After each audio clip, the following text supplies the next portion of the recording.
What's up? It's your boy Calabasas Jones, and as the episode said, it's the moment you've all been waiting for. Miss Marvel Episode 1, Generation Y. Let's get it. Yo, I'm gonna just start off before I even really get into this. This show is legit. It's dope.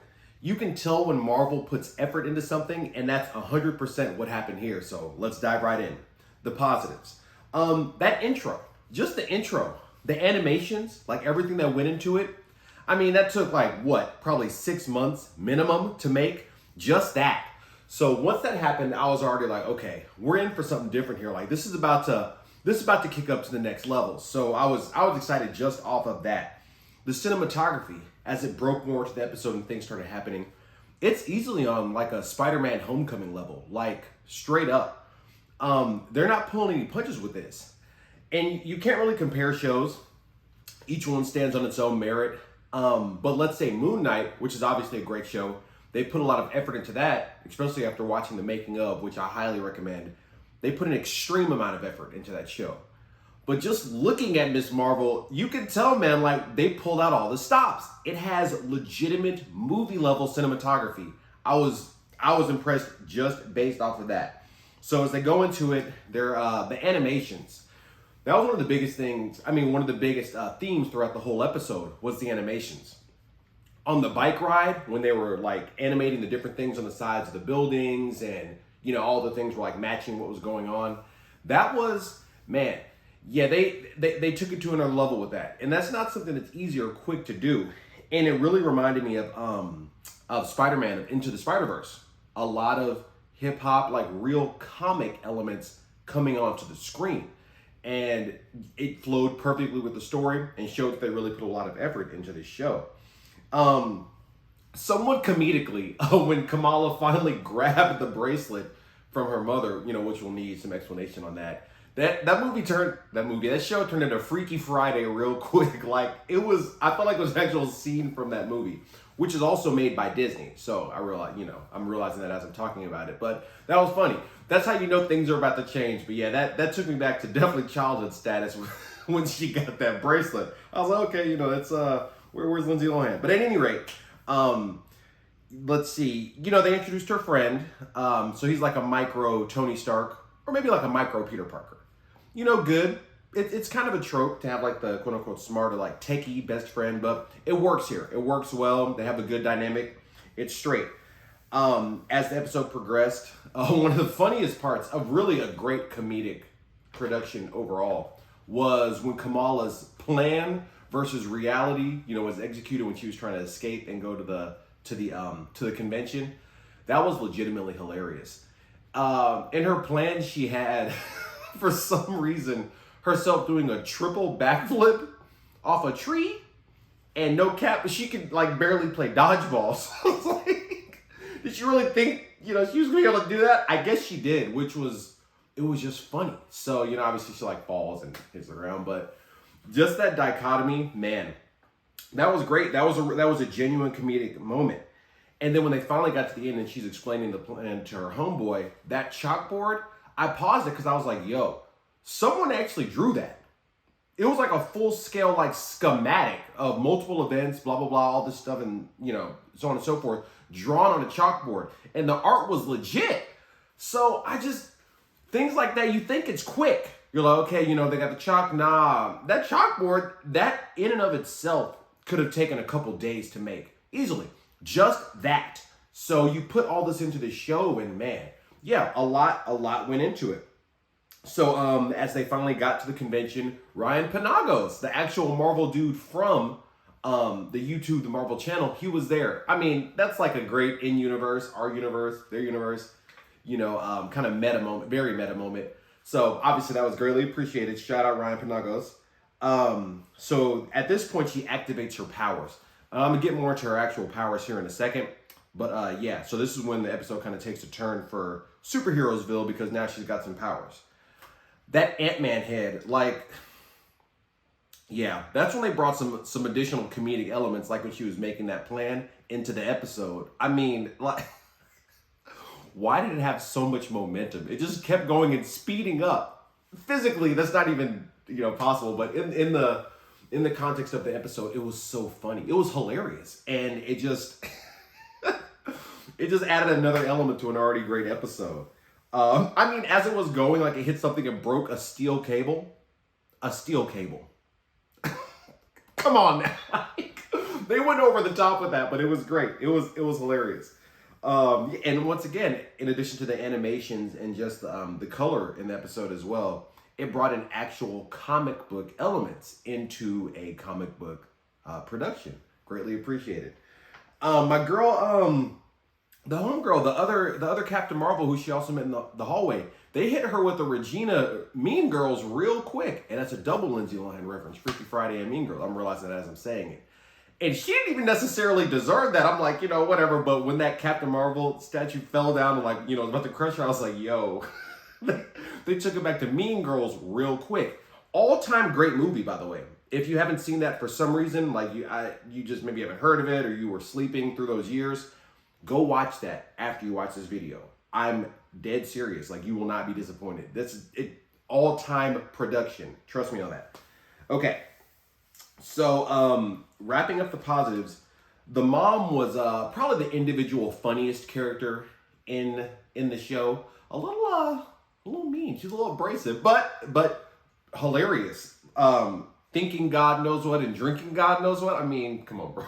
These are real quotes. So she was welcome.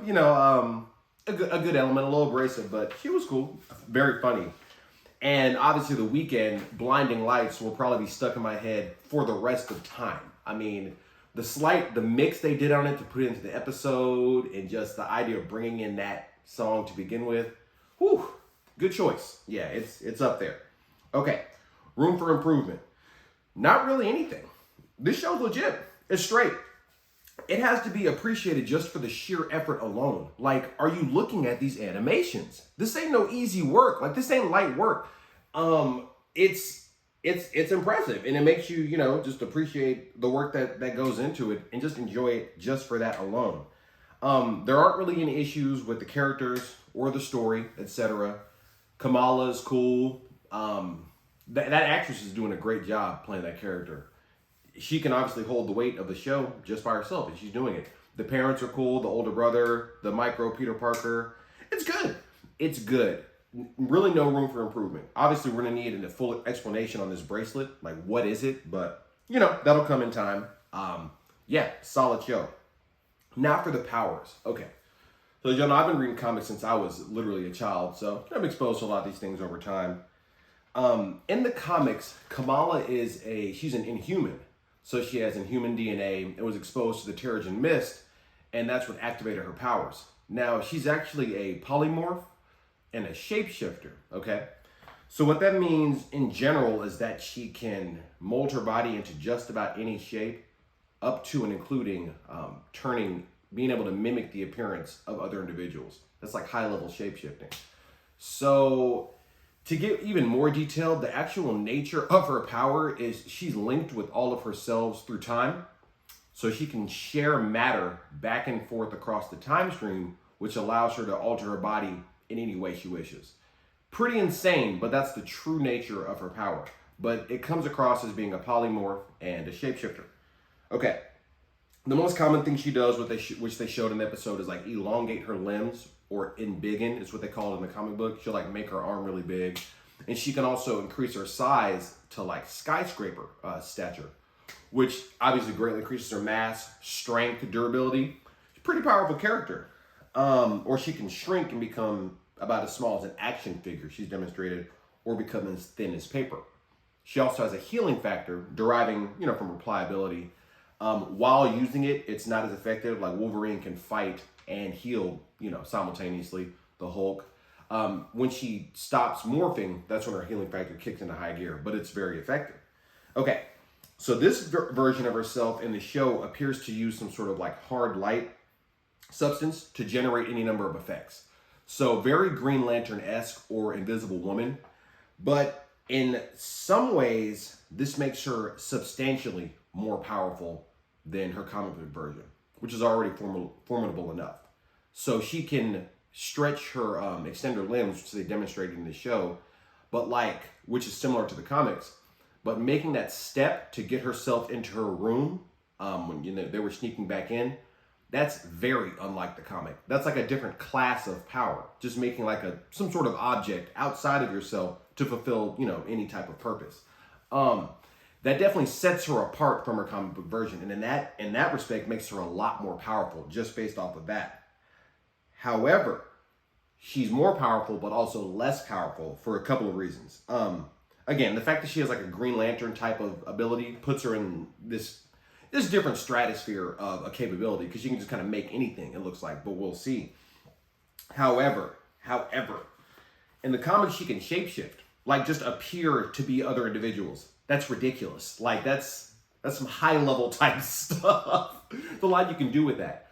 And also morph her body like on a Plastic Man tier to become as thin like as a sheet of paper.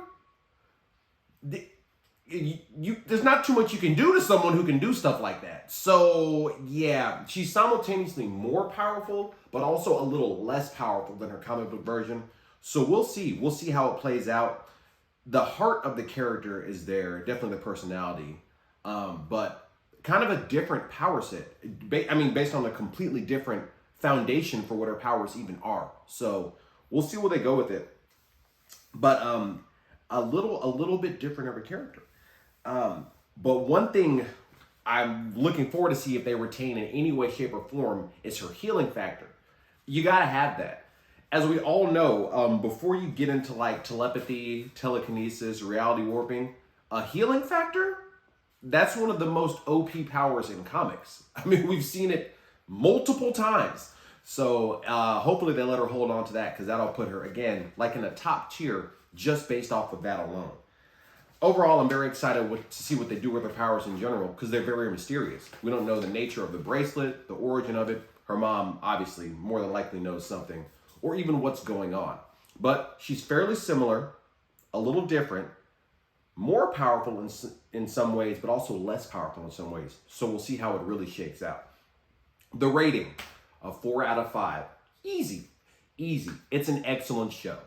The work they put into it, the music, they brought my man The Weeknd in, the animations, those animations are ridiculous. The characters themselves, you just gotta appreciate it. The cinematography, I was like, is there like who's this shot in 8K? Like, no, it was looking extra good. So I'm glad they did that. Kamala herself, again, she's great. The actress is definitely holding it down and is showing she can somewhat effortlessly hold down the weight of a whole show. So I'm impressed, happy for her. Great job, great show. It has just the right amount of comedic tone, the show itself. The main actress does, all the characters really. And overall, hey man, it's a solid show. So yes, we're now at about, 3 weeks from Thor? Man, it came up quick. Get ready for that review. Obi-Wan, that show's holding it down, so that's coming as well this Wednesday. Or when the review comes up. And yes, I will catch y'all later. Peace.